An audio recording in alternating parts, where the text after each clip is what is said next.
Welcome back, everyone, to Lakers Latest. I hope you guys have had a good week so far. I hope you had a good Thursday. We'll talk about the Lakers game from last night shortly. But yeah, hopefully everyone had a good one. I just went to Cal Poly versus Cal Northridge basketball game. It was pretty good. Cal Poly has this kid. I know I'm going to keep an eye on him. I forgot what his name was, but he's 6'8" from Dubai. He averages like 21 a game. He's good. He had like 36. Dude was cooking. Yeah, that's what I did tonight, though. Hope you guys had a good Thursday. Whatever you had going on. I would be remiss if I didn't give a shout out to the college football game. The U. The U is officially back. It's I didn't grow up in Florida or anything, but you remember those 03 teams and the 2004 Miami teams are some of the most dominant sports teams ever assembled. It's just cool. It's cool to see the U back. It's cool to see them kind of back where it feels like they belong, up on the mountaintop. Obviously, they have one more game to go versus Indiana, Oregon, but I don't know, for someone that grew up on the U, it's cool to see them, back. So unbelievable football game. Just one of the best football games you're going to watch all year. Back and forth. Huge showing. But yeah, and then tomorrow's the other national semifinals game, Indiana versus Oregon. So we'll see, how that goes. But yeah, we'll see what happens with those. As always, I am coming to you from Studio City, California, where it is cold. Like, it's the coldest I think I can ever remember it since I moved to LA. Like, I got out of that basketball game and I thought it was like below 40. Like, that's what it felt like. I had a sweatshirt on, but from someone from the East Coast, I was like, this is weird. It's so cold. It was very strange. So yeah, it's very cold right now. Anyway, let's hop right into it. Talk about the Los Angeles Lakers performance on the road versus San Antonio Spurs. Lakers lost 107-91. And it's probably closer than the score indicated. Lakers went down 3 after the first, got outscored 26-23. I got outscored 22-20 after the second, 31-25 after the third, and 28-23 after the fourth. So it wasn't like it was a blowout. It was more the Spurs were just gradually increasing their lead. And look, to be clear, LeBron did not play. Second night of a back-to-back versus a very good team. I guess it makes sense to sit him in this instance. And it does seem like that's going to be the plan. Sit him in a one-night back-to-back all year. But yeah, just not a great performance. The offense was just not very good. The defense was better. I mean, the Spurs shot 16% from three, 49% from the field. But the offense, yeah, it was just a struggle. It was like everything was initiated through Luka, and without LeBron and obviously Reeves there and Rui, you're just missing so much. So like looking at, and I'll talk about Luka next, but Larivia had a good game. I'll talk about him later. Vanderbilt had 4 points, no rebounds, no assists, which is very strange for him in 19 minutes of action. Ayton, who I kind of talked about, he had that big 18-11 game. He said, he's got to take more. I mean, this is my problem. Ayton took 9 shots.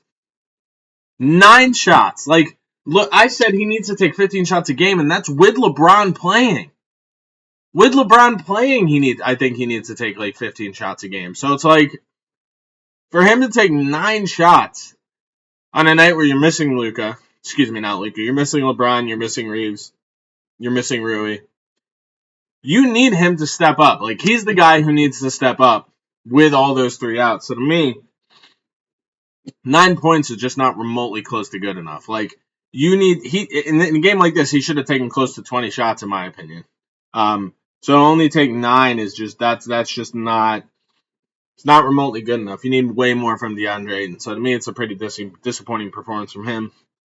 Marcus Smart, 2 points, 1 of 6 from the field, 7 rebounds. I mean, I literally said this last game. He's not going to have 13, 6, and 5 every game. You're going to have games like this where he doesn't shoot too well. Jackson Hayes had 10 and 7 off the bench, and that was really the only. I gave Vincent at 6 points, but he was awful. He's so bad. I can't even get in him. But yeah, it was just outside of anyone besides Luka and to a certain extent Laravia, it was just a very difficult game um, for everyone involved, and they just didn't play well. Struggled offensively outside of Luka, and just makes you think like some teams can make up for injuries, but the Lake, I mean, LeBron, Reeves, and Rui, that's a ton right there. So, but gotta be. I don't mind losing, but it can't just be all Luka in those instances because obviously you're not expected to win that game even with LeBron. So, we'll see what happens. Anyway, let's talk about Luka. Bad defense again, but I can basically say that any game. 38 points, 10 rebounds, 10 assists on 13 of 26 from the field, 2 of 9 from 3, 10 of 16 from the line. I don't want to say that 10 of 16 is concerning, but it is a little strange, I think. Last game he was 5 of 9 from the line, so he's 15 of, 25 from the line, which is not good at all the past 2 games. So that was somewhat concerning, but I'm not too overly concerned about it. Look, also had 7 turnovers, but the reality is he had to do damn near everything because he got nothing. He got no help. Any game you have 38, 10, 10, you're going to take that to the bank. That's good. Those are obviously good numbers, but and getting double and triple team, forcing anyone else to beat you, it's going to be a difficult game. And like I said, Luka, did what he could. He was getting swarmed out there because, like I said, he's no LeBron, no Reeves, no Rui. They know they couldn't just focus so much energy on Luka. And if that's going to happen, like even in a game where he has 30, 38, 10, 10, like someone else needs to step up. And that, in this instance, to me, that someone needs to be DeAndre Ayton. Like there is no, it just drives me crazy. There's no reason he should be taking 9 field goals at this time in the game with all those 3 guys out. It makes no sense. 9 field goals is crazy. Like Luka should have just taken 40 at that point if DeAndre Ayton's only going to take 9. But yeah, look, Luka had about the best game you could ask for given the circumstances. 38, 10, 10, you'll take that any day of the week, even with the 7 turnovers, over 50% from the field. It's just on the other guys like Ayton, and this. I'll get into this next, but yeah, Ayton's the guy that to me really needed to step up, especially with those guys out. Laravia stepped up to an extent, but it's going to get into real, to me, what the issue is now with this Lakers team, which is they have a serious, serious depth problem.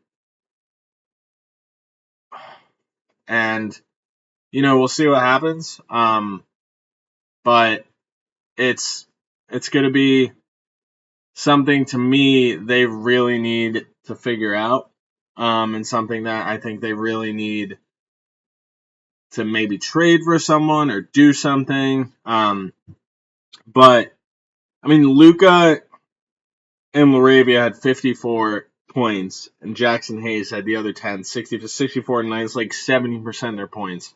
And yeah, like they need someone else to step up. It's just not good enough. It's not remotely close to good enough, and it just needs to be way better. I don't like Dalton Connect. I don't know at this point about Connect. I was a Connect fan.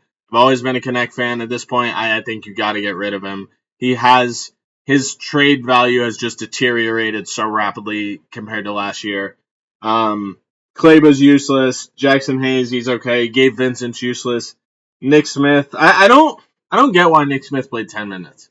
We've seen him have random outbursts, so he's capable of that. Not every game, obviously, but I wish they played him more. But this team just has a serious depth problem. It's like if any 2 guys go out, whether that be LeBron and Reeves or those guys, they have no shot. Like other teams have the depth to make up for them. You look at a team like the Celtics, Tatum's out. They still have depth. They're finding guys like Neemias Queta and they have Sam Hauser and Jordan Walsh. They just find these guys and they make it work. And the Lakers just don't have that depth. They don't have that kind of team building yet. So, got it to me. They're gonna have to make a trade at some point because I do think it's gonna be a struggle if the schedule gets harder or when the schedule gets harder. Jake Katz was about the only other guy who did anything tonight. He had 16 points on 6 of 13 from the field, 4 of 9 from 3, 7 rebounds, 1 assist, 4 offensive rebounds, 1 steal. Look, I like Jake Katz. He's had 3 very good games over the past 4 games. I think, but any time where he's your second leading scorer, that's going to be, I don't know how many games you're going to win with him as your second leading scorer, even in the games he plays well. He played good. I like Laravia. He's a solid, I think, additional piece, kind of not a foundation, but like a glue guy. I think he's been pretty solid so far. So shout out to him for giving that effort and playing a good game, but they're going to need to get more depth, and then they're going to need to play a lot better moving forward. Just looking at their schedule, it's not that bad. They got the Bucks, the Kings, the Hawks, the Hornets. So their schedule is actually pretty relatively easy most of January, but it's going to get even more difficult in February and then in March. So they're gonna have to play better. But yeah, we'll see what happens. Until then, I'll catch you guys later.